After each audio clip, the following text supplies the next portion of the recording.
ঘটনাটা হচ্ছে এটাই যে বললে বৈধতা পায়, কিন্তু মূল কথা হচ্ছে রাজ্জাক ভাই যেটা বলবেন ওটাই আইন। না না, এই যে তামাশা করেন না।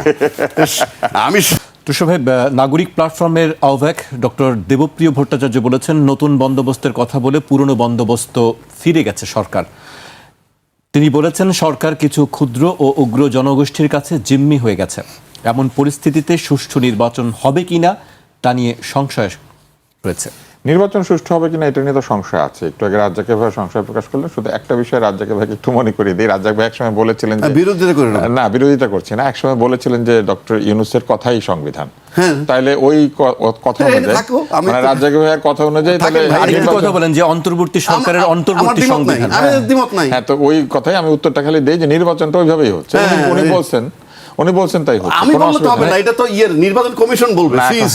অন্তর্বর্তী সংবিধান অনুযায়ী উনি বলেছিলেন আর কি, অন্তর্বর্তীকালীন সংবিধান মোতাবেক আমি নির্বাচনের তফসিল বলুক না, এখন যেটাই হোক, মানে ঘটনাটা হচ্ছে এটাই যে বললে বৈধতা পায়, কিন্তু মূল কথা হচ্ছে রাজ্জাক ভাই যেটা বলবেন ওটাই আইন। না না, এই যে তামাশা করেন না।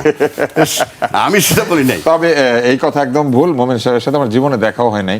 উনি বলে দিল যে আমার সাথে নেই ঘনিষ্ঠতা আছে। জিনিসটা আমার কাছে মজার লেগেছে। অনেক উদাহরণ দিয়েছেন, অনেক প্রশংসা করেছেন, কিন্তু একটা ব্যাপার চিন্তা করেন যে মোমেন সাহেব চলে গেছেন, তো চলে তো গিয়েছেন, ভালো কথা। আমি দেখলাম যে তার একটা আমূল পরিবর্তন হয়েছে। যতদিন মন্ত্রী ছিলেন, সত্য কথা বলতে আমার ধারণা ছিল ওনার অনেক সুন্দর কেশ বাহার আছে। আমি দেখলাম ওনার চুল নাই। দেখলাম অনেক না, ফ্রেঞ্চ কাট না, ভালোই দাড়িটা সুন্দর, ভালোই লাগছে, খারাপ লাগে। তো রাজনীতিবিদরা না এরকমই করেন, ক্ষমতায় থাকলে একরকম চেহারা, ক্ষমতা না থাকলে আরেক চেহারা তারা আবির্ভূত হন।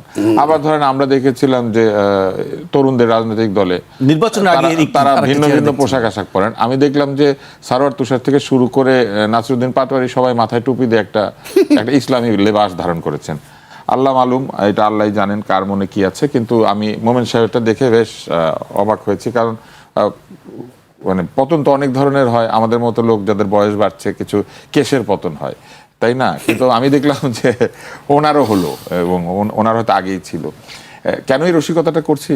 এই রসিকতাটা এই জন্য করছি যে আপনি যে আমাকে প্রশ্ন করলেন যে নির্বাচন ঠিক মতো হবে কিনা, নির্বাচন ঠিক মতো হবে কিনা এই প্রশ্নটি জাগিয়ে দিয়েছে এই সরকারের ভেতরে কিছু মানুষ।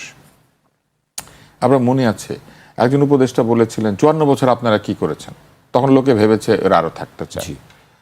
আবার আমরা এটাও শুনেছি 15 বছর 50 বছরও নাকি লোকে চাইছে এই সরকার থাকুক। তখনও মানুষের মনে একটা ধারণা জন্মেছে যে ওনারা তো তাহলে থাকতে চায়। তারপরে এই কিছুদিন আগে আমরা লক্ষ্য করলাম যে প্রেস সচিব বলেছেন যে মার্চ মাসে প্রধান উপদেষ্টা জাপানে যাবেন বেড়াতে।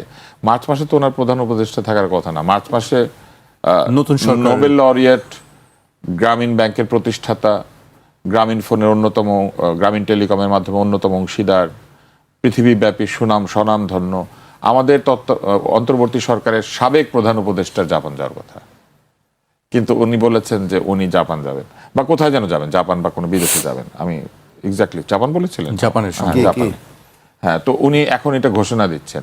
উনি নিজেই তো তখন প্রধান উপদেষ্টা প্রেস সচিব থাকার কথা না। তাহলে মার্চ মাসের শিডিউল উনি এখন কেন দিচ্ছেন? তাহলে মানুষের মনে একটা ধ্যান ধারণা জন্মাতে থাকে যে যাবে নাকি যাবে না, হবে নাকি হবে না। তারপরে একটা বক্তব্য এসেছে যে আওয়ামী লীগ যদি ক্ষমা চায় বা চাইতো তাহলে তো রিকনসিলিয়েশনের একটা সুযোগ ছিল। ক্ষমা চাওয়ার জন্য কি কোনো কর্তৃপক্ষ তৈরি করা হয়েছিল? কোথায় গিয়ে ক্ষমা চাইতো? কোন জায়গাতে গিয়ে চাইতো? কোনো ট্রুথ অ্যান্ড রিকনসিলিয়েশন কমিশন ঘোষণা করে কাউকে ক্ষমা চাওয়ার সুযোগ দেওয়া হয়েছিল? যাদের বিরুদ্ধে বিচার প্রক্রিয়া শুরু হয়েছে তারা কি ক্ষমা চাইলে ক্ষমা পাবে? এখন পর্যন্ত যেই প্রশাসন পতিত সরকারকে সমর্থন করে সেই প্রশাসন তো অন্তত এনসিপি নেতৃত্বে যে জোট আছে তাকে কোঅপারেট করবে না। তাহলে আপনি নির্বাচন সুষ্ঠু হবে নিশ্চিত কিভাবে হন? কারণ সব বেআইনি হইতেছে, এটাও বেআইনি, এবং আমি মনে করি এটাই আইন। আপনি বাংলাদেশ এখন সেই জায়গায় আছে, বেআইনটাই আইন।